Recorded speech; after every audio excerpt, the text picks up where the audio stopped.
Hello guys, welcome to our channel. Today I am going to show you how to log in another account in Facebook. Okay, so let's get started. Then first of all click on Facebook app. Okay, click on menu option, scroll down, tap on logout,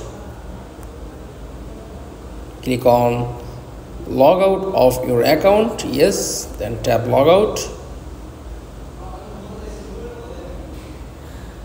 tap on use another profile.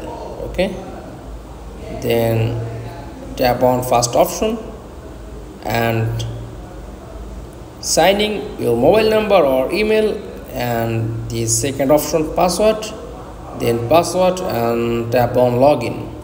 That's all. Log in another account in Facebook. That's all. Thanks for watching. Please like, comments and subscribe. Thank you.